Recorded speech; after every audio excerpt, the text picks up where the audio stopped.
नमस्कार दोस्तों, मैं कमलेश मालवी ई ज्ञानदा क्लासेस में भविष्य के सभी शिक्षक शिक्षिकाओं का हार्दिक स्वागत करता हूं। आज हम प्रमुख मनोवैज्ञानिकों का इतिहास और उनके सिद्धांतों में एक और कड़ी लेकर आए हैं।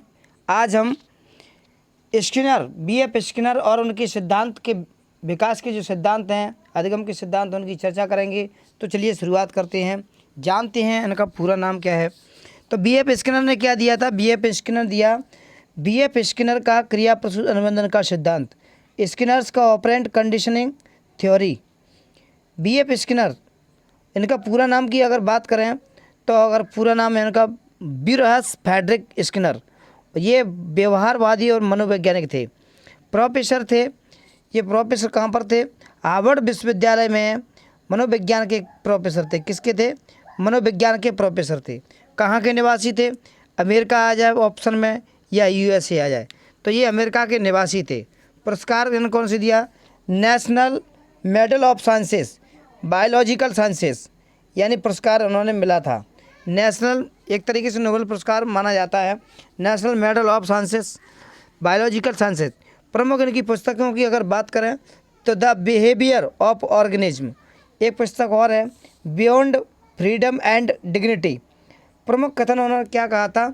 बीएफ स्किनर साहब ने कहा था, प्राणी को यदि सकारात्मक पुनर्बलन दिया जाता है तो प्राणी क्रिया को दोहराता है।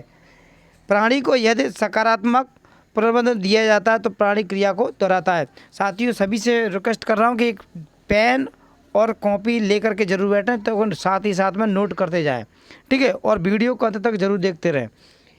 और ये वीडियो बहुत ही परीक्षा की दृष्टि से बहुत महत्वपूर्ण है, इसीलिए आप इसको अंत तक देखते रहिए। इनका प्रमुख सिद्धांत जो है क्रिया प्रसूत अनुबंधन का सिद्धांत बोलते हैं। इनके प्रमुख सिद्धांत का नाम है क्रिया प्रसूत अनुबंधन का सिद्धांत, या उसको बोलें कार्यात्मक प्रतिबद्धता का सिद्धांत। कार्यात्मक प्रतिबद्धता का सिद्धांत, इसको बोलते हैं ऑपरेंट कंडीशनिंग थ्योरी। नोट, क्रिया प्रसूत क्या होता क्या है? तो क्रिया प्रसूत की अगर हम बात करते हैं तो मानव एवं जानवरों की जो ऐच्छिक क्रिया जिनका प्राणी पर्यावरण में सक्रिय रहकर उपयोग करता है, क्रिया प्रसूत कहलाता है। दोबारा से सुन लो, मानव व जानवरों की ऐच्छिक क्रिया जिनका प्राणी पर्यावरण में सक्रिय रहकर उपयोग करता है वो क्रिया प्रसूत अनुबंधन कहलाता है। अगर हम इनके उपनामों की बात करें तो आर टाइप थ्योरी अगर आ जाए तो इसका आर टाइप थ्योरी के प्रतिपादक कौन है या जनक कौन है? तो बीएफ स्किनर हैं। आर प्रकार का अनुबंध का सिद्धांत किसने दिया था? स्किनर ने दिया था। क्रिया प्रसूत अनुबंधन का सिद्धांत किसने दिया था? स्किनर ने दिया था। सक्रिय अनुबंधन का सिद्धांत किसने दिया था? स्किनर ने दिया था। कार्यात्मक अनुबंधन का सिद्धांत किसने दिया? स्किनर ने दिया था, बीएफ स्किनर। कार्यात्मक प्रतिबद्धता का सिद्धांत किसने दिया? BF Skinner. ओशी थ्योरी किसने दी थी? ओशी थ्योरी का मतलब होता है ऑपरेंट कंडीशनिंग थ्योरी। किसने दी थी? ओशी थ्योरी भी बोल सकते हैं शॉर्ट फॉर्म में। तो ऑपरेंटिंग कंडीशनिंग थ्योरी जो है वो स्किनर ने दी थी। नैमित्तिक अनुबंधन का सिद्धांत किसने दिया था? नैमित्तिक अनुबंधन का सिद्धांत किसने दिया? बीएफ स्किनर ने दिया था। अभिक्रमित अनुदेशन का सिद्धांत बीएफ स्किनर। अभिक्रमित अनुदेशन का सिद्धांत किसने दिया? BF Skinner. साधक अनुबंधन का सिद्धांत या साधनात्मक अनुबंधन का सिद्धांत की अगर बात की जाए और पूछा जाए ये किसने दिया था, तो ये सिद्धांत दिया था बीएफ स्किनर, और ये अमेरिकी एक मनोवैज्ञानिक थे। आरएस का सिद्धांत किसने दिया था? ये आरएस थ्योरी किसने दी थी? तो ये बीएफ स्किनर ने दिया था। अगर प्रयोग की अगर बात करें, प्रमुख एक्सपेरिमेंट की बात करें, तो उन्होंने सबसे पहले एक्सपेरिमेंट किया था चूहे पर। तो चूहों पर एक्सपेरिमेंट किया था 1938 में, और कबूतर पर इन्होंने प्रयोग किया था 1943 में। तो जानते हैं एक एक प्रयोग से हम कि क्या चीज़ है इनमें। चूहे का प्रयोग इन्होंने किया था, तो स्किनर का प्रथम प्रयोग चूहे पर था। यह प्रयोग 1938 में किया गया। इस प्रयोग के लिए स्किनर ने एक भूखे चूहे को बार प्रेसिंग ऑपरेटर बॉक्स में बंद कर दिया। प्रारंभ में चूहा बॉक्स में इधर उधर घूमता रहा तथा उछल कूद करता रहा। इन्हीं गतिविधियों में बॉक्स का लीवर दब गया तथा घंटी की आवाज़ के उपरांत भोजन की तस्तरी में भोजन का टुकड़ा आ गया। चूहा भोजन को देखकर उसे खा लेता है। इस प्रकार के कुछ प्रयासों के बाद चूहा लीवर दबाकर तस्तरी में भोजन को गिराना सीख लेता है। तो ये प्रयोग क्या था, ये प्रयोग किसने बताया था, ये प्रयोग किया था कि पहले अगर कोई व्यक्ति भूखा है तो खाने के लिए झटपटाएगा और वो उसको खाना मिल जाएगा। ये प्रयोग किसने किया था, स्किनर साहब ने किया था। दूसरा उन्होंने प्रयोग जो किया था, इसमें बार प्रेसिंग ऑपरेटर और क्या था, इसके बारे में बहुत देखते हैं। या क्या ज्ञात हुआ था कि चूहा लीवर को दबाने के लिए पूर्ण स्वतंत्र होता है तथा जितने बार भी वह लीवर को दबाएगा प्रत्येक बार ही घंटी की आवाज़ के बाद भोजन का टुकड़ा तस्तरी में गिरेगा। स्किनर ने भोजन के पाने के बाद समय अंतराल में लीवर को दबाने और चूहे के व्यवहार का विश्लेषण करके निष्कर्ष निकाला। क्या निष्कर्ष निकाला कि भोजन रूपी पुनर्बलन चूहे को लीवर दबाने के लिए प्रेरित करता है एवं पुनर्बलन के फलस्वरूप चूहा लीवर दबाकर भोजन प्राप्त करना सीख जाता है। अतः कहा जा सकता है कि यदि क्रिया प्रसूत अनुक्रिया या किए गए कार्य के उपरांत पुनर्बल उद्दीपक या रीइंफोर्स्ड स्टिमुलस दिया जाए तो प्राणी को उसे बार बार दोहराता है एवं इस प्रकार से उसे मिले पुनर्बलन से अधिगम दृढ़ हो जाता है, अर्थात वो सीख जाता है। अधिगम का अर्थ होता है सीखना।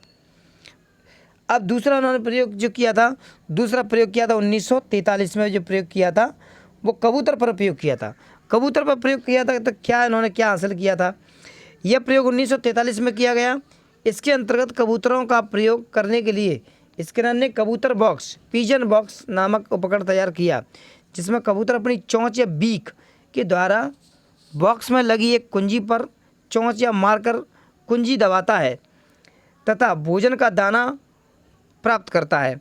अपने विभिन्न प्रयोगों से प्राप्त परिणामों के आधार पर स्किनर ने अधिगम के क्रिया प्रसूत सिद्धांत को प्रस्तुत किया और स्पष्ट किया कि क्रिया प्रसूत अनुबंधन से तात्पर्य ऐसी अधिगम प्रक्रिया से है जिसमें पुनर्बलन के द्वारा किसी अनुक्रिया के दोहराए जाने की प्रायिकता बढ़ाई जा सकती है।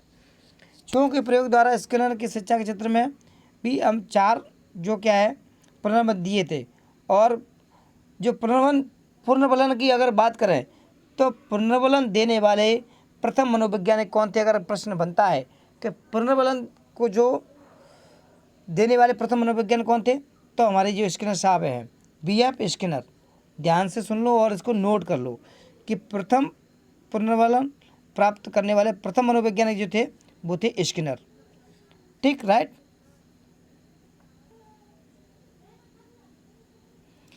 प्रोफेसर स्किनर ने व्यवहार को 2 भागों में बांटा गया था, प्रतिक्रियात्मक व्यवहार या अनुक्रियात्मक रेस्पोंडेंट बिहेवियर, जो अनुक्रिया किसी उद्दीपन के माध्यम से होती है तथा यह उत्तेजक की देन होता है। जो व्यवहार होता है वो उत्तेजक की देन होता है। और भोजन को देखकर लार आना, ये क्या है, प्रतिक्रियात्मक व्यवहार है। ये अनुक्रियात्मक व्यवहार भी बोल सकते हैं, रेस्पोंडेंट बिहेवियर भी इसको बोला जाता है। ये क्या है, भोजन को देखकर लार का आना, ये प्रतिक्रियात्मक व्यवहार है।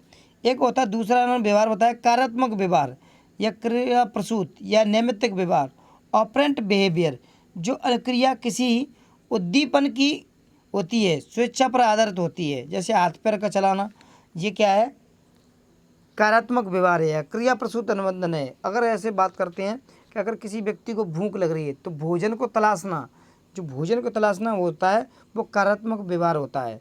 ये हमारे जो प्रमुख मनोवैज्ञानिक हैं जिसकी मैं चर्चा कर रहा हूँ वो है हमारे B.F. Skinner, Frederick Skinner, B.F. Frederick Skinner है इनका पूरा नाम है। अब इन्होंने क्या था, अभिक्रमित अनुदेशन जो है, अभिक्रमित अनुदेशन के बारे में पढ़ते हैं। तो अभिक्रमित अनुदेशन क्या है, 3 भागों में बांट। अभिक्रमित अनुदेशन, रेखीय अभिक्रमित अनुदेशन, ये 1952 में स्किनर के द्वारा दिया गया। ये होता क्या है, तो रेखीय अभिक्रमित अनुदेशन किसको बोला जाता है, पूर्व ज्ञान से नवीन ज्ञान को जोड़ना, पुराने ज्ञान को नए ज्ञान से जोड़ना ही रेखीय अभिक्रमित अनुदेशन कहलाता है। अब आता है सेकंड है शाकीय अभिक्रमित अनुदेशन। तो ये नॉर्मन ई क्राउडर ने 1960 में दिया था, समस्या का पता लगाना और उसका उपचार करना, ये शाकीय अभिक्रमित अनुदेशन कहलाता है। एक है मैथेटिक अभिक्रमित अनुदेशन 1962 में गिलबर्ट साहब ने दिया था। पाठ्यक्रम पर अधिक जोर दिया जाए और पाठ्य वस्तु के स्वामित्व पर बल दिया जाता है। ये इन्होंने क्या बताया था। एक चौथा, ये वर्तमान के जो वैज्ञानिक हैं वो कंप्यूटर के क्षेत्र में अनुदेशन आया है। तो कंप्यूटर के क्षेत्र में जो अनुदेशन जो आया है उसकी अगर हम बात करते हैं तो ये तीनों क्षेत्रों का उसमें वर्णन किया जाता है। रेखीय अभिक्रमित अनुदेशन, शाखीय अभिक्रमित अनुदेशन और मैथेटिक अभिक्रमित अनुदेशन, ये तीनों का इसमें वर्णन दिया गया है। प्रोफेसर स्किनर ने शिक्षा के क्षेत्र में 4 प्रकार के प्रणबंध दिए हैं, जिसे कि मैं अभी थोड़ी देर पहले वीडियो में बता चुका हूँ पिछले पेज पर। तो प्रथम मनोवैज्ञानिक थे और उन्होंने जो प्रणबंध दिया था वो कितने प्रकार दिया था, वो 4 प्रकार का दिया था। तो 4 प्रकार के प्रणबंध की बात करते हैं, जानते आइए। सतत प्रणबलन अर्थात लगातार प्रणबलन, आंशिक प्रणबलन कभी प्रणबंध दे कभी ना दे नहीं, अनुपात प्रणबलन कार्य के अनुपात में प्रणबलन और अंतराल प्रणबलन समय के अनुसार पुनर्बलन। अगर पुनर्बलन का सिद्धांत ही अगर आपसे पूछा जाए कि पुनर्बलन का सिद्धांत किसने दिया था, तो जो पुनर्बलन का जो सिद्धांत दिया था वो CL हल ने दिया था, जो मैं आपको पिछली वीडियो में पढ़ा चुका हूँ। CL हल प्रमुख मनोवैज्ञानिकों का प्ले लिस्ट में जाकर के प्रमुख मनोवैज्ञानिकों का इतिहास और उनके सिद्धांत, ये आप प्ले लिस्ट में जाओगे तो आप वहाँ पर आपको सारी वीडियो मिल जाएंगी, तो आप वहाँ पर जाकर के देख सकते हो।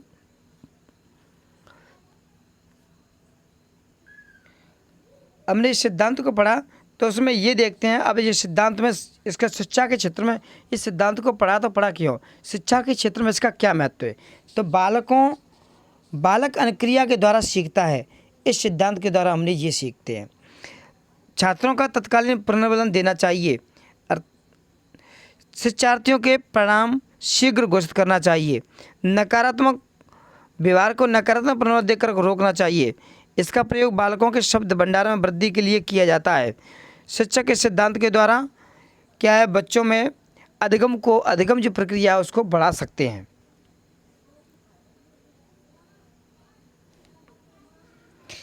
किसी भी अच्छे कार्य के लिए सकारात्मक पुनर्बलन देकर उसे प्रोत्साहित करना चाहिए। अगर कोई बच्चा अच्छे से सवाल या कोई भी क्वेश्चन को सॉल्यूशन कर लेता है तो उसको शाबाशी देना चाहिए, उसको पुरस्कृत करना चाहिए। तो ये होता है सकारात्मक पुनर्बलन। और एवं किसी गलत कार्य के लिए उसे ऋणात्मक पुनर्बलन देना चाहिए, अर्थात उसको डांटना चाहिए या उसे घटाना चाहिए। गलती को कार्य के लिए उसे डांट फटकार देना यह ऋणात्मक पुनर्बलन कहलाता है। बच्चे जिससे कुछ पाना चाहते हैं उससे अत्यंत विनम्रता से बात करती है। अगर बच्चे को कोई टॉफी चाहिए तो उस व्यक्ति से अगर टॉफी चाहिए तो वो उससे विनम्रता से बात करेगा। तो ये भी क्या उन बच्चों से हमें सीखने के लिए मिलता है इस प्रयोग के द्वारा। घरों में बच्चे अपनी माँ के न रहने पर मिठाई के लिए तथा उस स्थान को खोजने का कार्य करते हैं जहाँ पर ज़्यादा बर्तन में ज़्यादा या मिठाई छिपाकर रखी गई है। विभिन्न प्रकार के यंत्रों और रेडियो, मोबाइल, कैमरा, टीवी आदि को चलाना हम नैमित्तिक अनुबंधन सिद्धांत के आधार पर ही सिखाते हैं।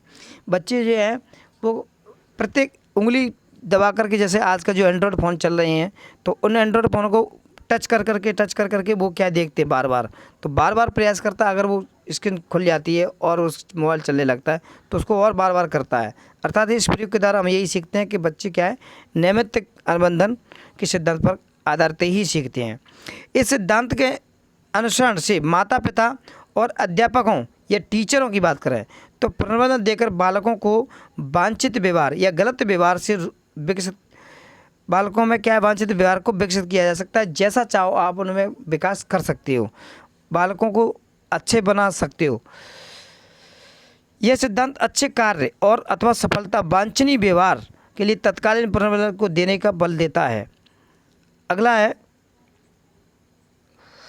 अभिक्रमित अनुदेशन का प्रतिपादन शिक्षण मशीन विकास सिद्धांत के व्यवहारिक उपयोग के परिणाम है।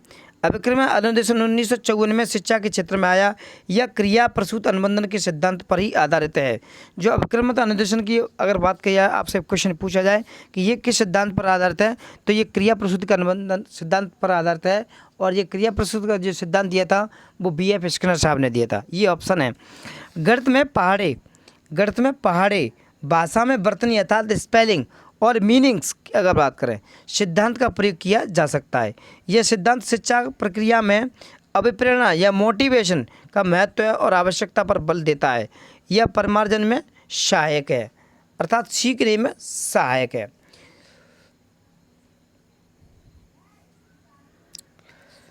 दोस्तों, अगर आपको इस वीडियो की PDF फाइल चाहिए तो आप प्ले स्टोर पर टेलीग्राम ऐप डाउनलोड करके ई ज्ञानदा क्लासेस को ज्वाइन कर लें। और अगर हमारा यूट्यूब चैनल सब्सक्राइब नहीं किया है तो हमारे यूट्यूब चैनल को सब्सक्राइब जरूर कर लें और बेल आइकन पर प्रेस कर दें ताकि हमारी ये प्रत्येक वीडियो आप तक पहुंच सके। और वीडियो को लाइक और शेयर जरूर करते रहें, जिससे हम मोटिवेट होकर के आपके लिए और भी अच्छे अच्छे वीडियो ला सकें और आपको तैयारी में हम आपका सहयोग कर सकें। और यदि आपके कोई प्रश्न आपके मन में आता है तो कमेंट करके कोई भी चीज़ या कोई भी टॉपिक आपके समझ में नहीं आ रहा है तो आप हमें कमेंट में बॉक्स में जाकर के हमें कमेंट कर सकते हो और पूछ सकते हो। धन्यवाद। जय हिंद।